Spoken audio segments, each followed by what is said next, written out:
तो सबसे पहले हमें एक संकल्प करना होगा, चाहे वो गाय दूध दे या ना दे, कम से कम अपने घर में किसान भाइयों को तो जरूर एक देसी गाय जरूर पालनी है। और एक देसी गाय का गोबर कम से कम भी 100 बीघे के पालन के लिए काफी प्राप्त होती है एक देसी गाय।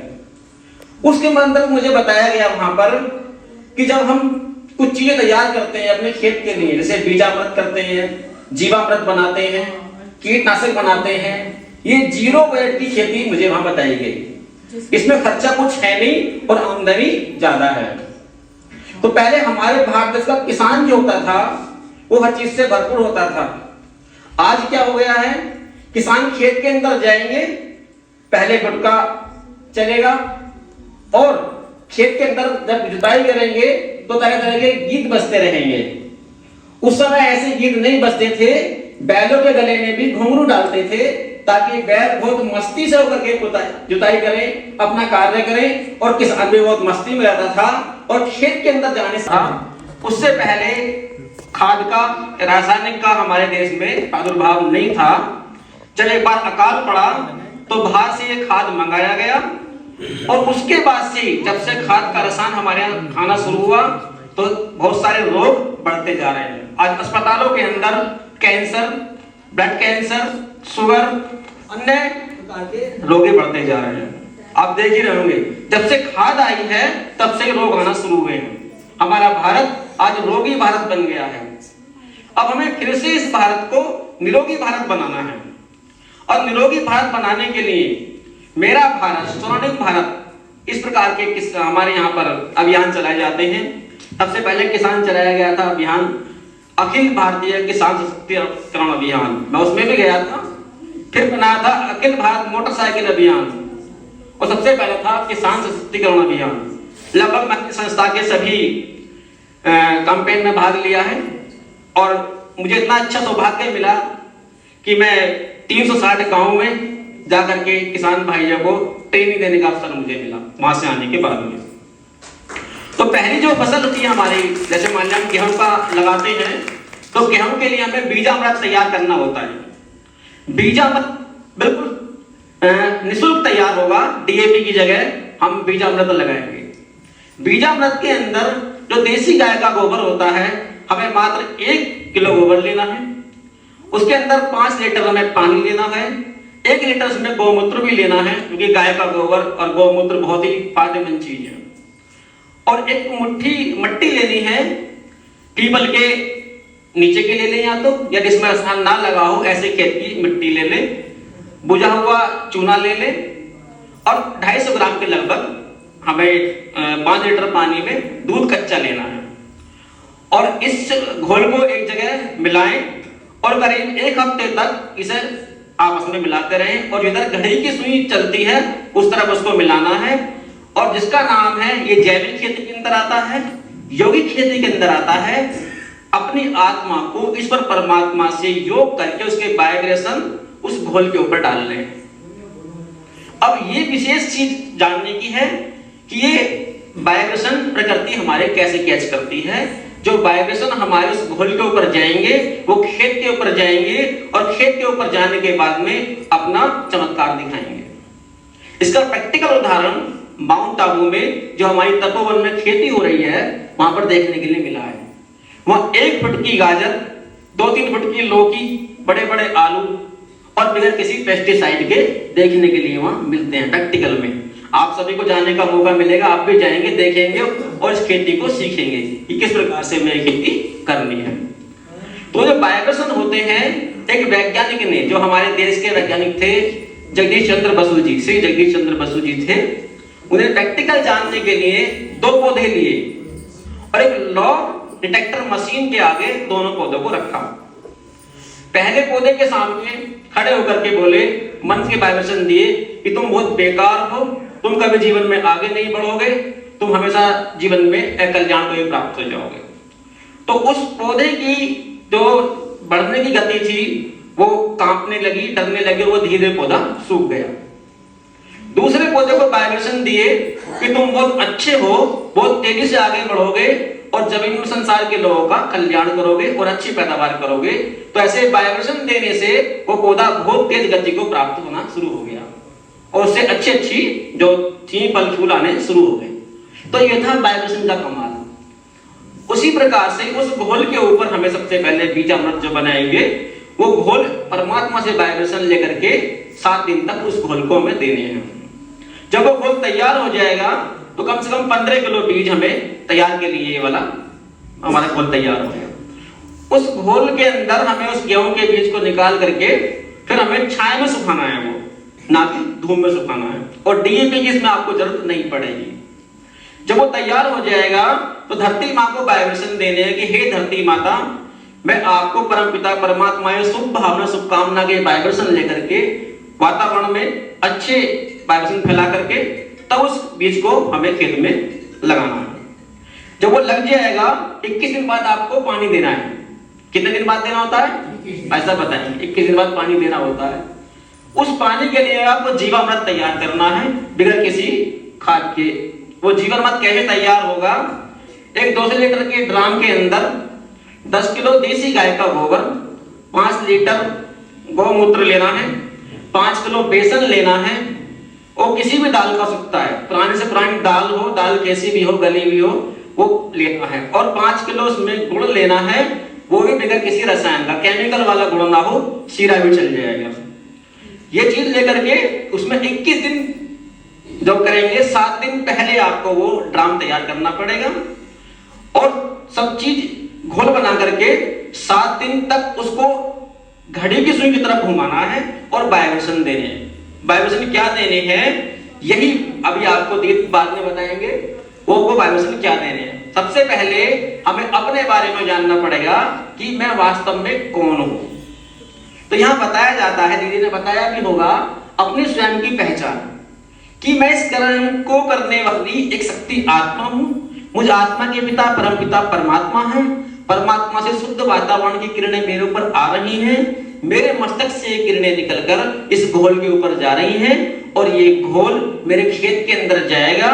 मेरे खेत की पैदावार बहुत अच्छी होनी शुरू हो जाएगी और मेरी को जो प्राप्ति होगी अन्न धन धान्य की, वो सात्विक प्राप्ति होनी शुरू हो जाएगी। ऐसे वाइब्रेशन सुबह शाम दोनों टाइम उस घोल के ऊपर देने हैं और डंडे से सुबह शाम उसको घुमाना है और उसके ऊपर टाट की जो बोरी होती है उससे उसको ढक के रखना है ताकि उसके अंदर जो जीवाणु कीटाणु आने वाले होंगे वो आ जाएंगे और जब बड़े होंगे वो निकल जाएंगे। दूसरा, जो परमपिता परमात्मा का झंडा है वो खेत के बीच में जरूर लगाना। इस झंडे के कई फायदे हैं, जैसे कीट आते हैं लेकिन वो झंडे के ऊपर बैठ करके उन्हें रसायन नहीं मिलेगा खाने का तो फिर भी खत्म हो जाएंगे। एक इसका फायदा और है, सूर्य की रोशनी को कैच करने वाला ये झंडा है। इसकी विशेषताएं बहुत सारी बताई गई है हमारी संस्था के अंदर। और जो खेत के ऊपर वाइब्रेशन फैलते हैं उसे फैलाने में भी ये झंडा हमारा बाबा का बहुत सहयोगी होता है। दूसरा, ये जो घोल काम करेगा, अब ये काम क्या करेगा? हमारे यहाँ पर पहले होता था केचुआ। केचुआ गायब हो गया। और गायब कैसे हो गया है? इस गायब होने का एक कारण और भी है। हमने जो रासायनिक खाद लगाए, कीटनाशक लगाए, उससे पहले हमने मन के वाइब्रेशन क्या चलाए कि हमें मारना है, हमें मारना है। कीटनाशक को मारने के वाइब्रेशन चलाए तो वाइब्रेशन उन केचुओं ने भी कैच करे, प्रकृति ने भी कैच करे, क्योंकि खाली केचुओं के ऊपर तो नहीं जाएगा वो रासायनिक खाद, वो प्रकृति के ऊपर भी जाएगा, उस पर भी असर दिखाएगा। तो प्रकृति ने क्या वाइब्रेशन कैच करे कि मारना है, मारना है। प्रकृति ने मारने के वाइब्रेशन कैच करे तो उसका दोषी कौन हुआ? मानव हुआ, प्रकृति को बिगाड़ने का, कि मुझे मारना है, मारना है, मारना है, वाइब्रेशन फैलाने शुरू कर दिए। प्रकृति ने, पूरी प्रकृति ने वाइब्रेशन कैच कर लिए और जैसा हम संसार को देंगे वैसा ही हम पाएंगे। प्रकृति ने कहा कि ठीक है तुम मारोगे, तो प्रकृति आज सारा काम उल्टा कर रही है। समय पे पानी नहीं होता, पानी चाहिए तो मतलब सूखा पड़ जाएगा, और जब सूखा चाहिए तो पानी की बाढ़ आ जाएंगी। इसलिए आज हमारे किसान भाई पीछे कई सालों में क्या हुआ है? आत्महत्याएं करना शुरू कर दी, क्योंकि प्रकृति की मार से सरकार ने सहयोग तो किया लेकिन कितना किया? थोड़ा बहुत कर दिया। जिसे मिलना चाहिए था उसको नहीं मिला और जिसको जरूरत नहीं थी उसको पहुंच गया जो सरकार का सहयोग मिला, और किसान भाइयों ने आत्महत्याएं करना शुरू कर दी। अब इस चीज से बचने के लिए हमें इस शाश्वत यौगिक खेती को, जैविक खेती को अपने जीवन में अपनाना पड़ेगा, और हमें अपने भारत देश को फिर से वही मेरे देश की धरती सोना उगले हीरा मोती बनाना होगा। तो मैं अपनी बात पे पुनः आता हूँ। हमने क्या किया, वाइब्रेशन देने शुरू कर दिए कि हमें इसको मारना है। मानव प्रकृति ने कैच कर लिया कि तुम मुझे क्या मारोगे, प्रकृति से आज तक कोई टक्कर ले सका है क्या? प्रकृति से आज तक कोई टक्कर नहीं ले सकता। प्रकृति ने उल्टा करना शुरू कर दिया, और उसका परिणाम क्या मिला? ना फसल अच्छी मिली, और ना किसान के पास धन आना शुरू हुआ, उल्टा होना शुरू हो गया, वो खुद ही आत्महत्या को प्राप्त होना शुरू हो गया। अब इसमें हमें वाइब्रेशन फैलाना है कि हे प्रकृति देवी, आप बहुत अच्छी हो, हम परमपिता परमात्मा से अच्छे शुभ वाइब्रेशन लेकर आपको दे रहे हैं, आपके द्वारा हमें धन धान्य की प्राप्ति होना शुरू हो जाएगी, और हम फिर से वही भारत देश हमारा विश्व गुरु बनना शुरू हो जाएगा। क्योंकि भारत की अपने कृषि प्रधान देश है। भारत के अंदर करीब 70% लोग खेती को अपनाते हैं, और यहाँ का जो अन्न था वो विदेश में जाता था, लेकिन अभी विदेश वालों ने लेना बंद कर दिया, क्योंकि उसके अंदर रसायन खाद ज्यादा है, और जब ज्यादा हो जाता है तो समुद्र में फेंकना पड़ता है, क्योंकि विदेश वालों ने लेने के लिए मना कर दिया। आपके रसायन खाद के अंदर क्या आ रहा है, रसायन ज्यादा आना शुरू हो गया। तो अब हमें क्या करना है, इस वाली खेती को अपना के देखना है। जिन भाइयों के पास 20 बीघे खेती है, कम से कम 2 बीघे को अपना के जरूर देखें। 2 बीघे में ना हो, 50 बीघे वाले हैं 5 बीघे अपना के दें, और किसी के लिए ना बनाए ना करें, कम से कम अपने लिए ही करें, अपने परिवार के लिए 2 बीघे का करके जरूर देखें इस वाले खेती को। और जब 21 दिन बाद, मैं अपनी बात पर लौटूंगा, 21 दिन बाद फिर हमें वो वाला पानी उसके अंदर जल जो हमारे तैयार किया है उसके अंदर पानी के साथ बहा देना है। फसल तैयार होगी, तैयार होने के लिए होगी, अब क्या करेंगे, फिर कीटनाशक लगाएंगे। कीट आएगा। कीट क्यों आता है? क्योंकि धरती अभी हमारी कमजोर हो गई है। जब धरती अगर शक्तिशाली होगी तो कीट नहीं आएगा। धरती कमजोर है, कीट जरूर आएगा। कीटनाशक लगाने के लिए आप कहाँ जाएंगे? गैनोडर्मा ढूंढेंगे और अन्य चीज ढूंढेंगे, उसकी भी जरूरत आपको नहीं पड़ेगी। उसके लिए एक अर्क बनाया जाता है जिसको बोलते हैं 10 पर्णी अर्क। 10 प्रकार के पत्तों का एक अर्क बनता है, उसमें भी गाय के गौमूत्र की जरूरत पड़ती है, वो भी आपको भी बता देते हैं। तो बात चली थी केंचुए की। वो केंचुआ कहाँ चला गया? जब हमने वाइब्रेशन दिए केंचुए को मारने के, तो केंचुआ तो अभी है। जब पहले बारिश होती थी तो केंचुआ बाहर घूमता था, अब वो केंचुआ गायब हो गया है। कहां चला गया? धरती के 10-12 फुट नीचे तक पहुंच गया है वो केंचुआ। अब हमें उसको निकालना है। केंचुआ अपने आप में वैज्ञानिक है हमारी धरती का। उसकी एक खूबी है कि वो जिस खेत से जाएगा खेत के अंदर उससे वापसी नहीं आएगा, दूसरे से निकल जाएगा, और खेत के लिए नाइट्रोजन का काम बहुत अच्छा वो करता है। उसको हमने मारने के वाइब्रेशन देके 10-12 फुट नीचे पहुंच गया है। इस घोल के द्वारा खाने के लालच में वो बाहर आना शुरू हो जाएगा, और हमारे खेत को नाइट्रोजन अलग से डालने की जरूरत नहीं पड़ेगी। खेत के अंदर नाइट्रोजन आना शुरू हो जाएगा, और वो अपनी वृद्धि को प्राप्त होना शुरू हो जाएंगे, चाहे वो आपका गन्ना है, चाहे वो अन्य चीज है। तो इस तरीके से आप करेंगे। फिर आती है बात कीटनाशक की। समझ में आ रहा है ना भाई, किसान भाइयों के सब अच्छे समझ रहे होंगे। तो कीटनाशक लगाने के लिए भी आपको विधि बताएंगे। 10 प्रकार के पत्तों का कीटनाशक बनाना होता है। एक 10 लीटर के ड्राम के अंदर ड्राम लेकर के उसमें 10 प्रकार के पत्ते लेने हैं। कटहल के पत्ते, गुड़हल के पत्ते, नीम के पत्ते, अंजीर के पत्ते, गुड़हल के पत्ते, इस प्रकार के 10 प्रकार के पत्ते होंगे, लेकिन उसमें गौमूत्र जरूर डालना है। उसको सड़ने के लिए 10 दिन के लिए 15 दिन के लिए छोड़ देंगे। जब बिल्कुल सड़ जाएगा, छान के उसको एक ड्राम के अंदर डाल लेंगे। जब भी जरूरत पड़े कीटनाशक छिड़कने की, आप उसको छान करके उसमें 5 लीटर पानी में 1 लीटर मिलाना है और अपनी फसल के ऊपर छिड़क देंगे। तो उससे भी कीटनाशक के पैसे ही बचेंगे। कभी भी गुस्से के वाइब्रेशन भोजन के अंदर आपको नहीं डालने, क्योंकि ये भोजन किसान भाइयों के पास जाएगा, उनके वाइब्रेशन अच्छे रहेंगे। इसलिए कहा गया है घर की लक्ष्मी होती है, अन्नपूर्णा होती है।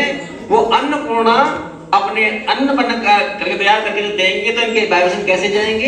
इनके वाइब्रेशन अच्छे निकलेंगे, और तभी निकलेंगे जब आप इनका सहयोग करेंगे।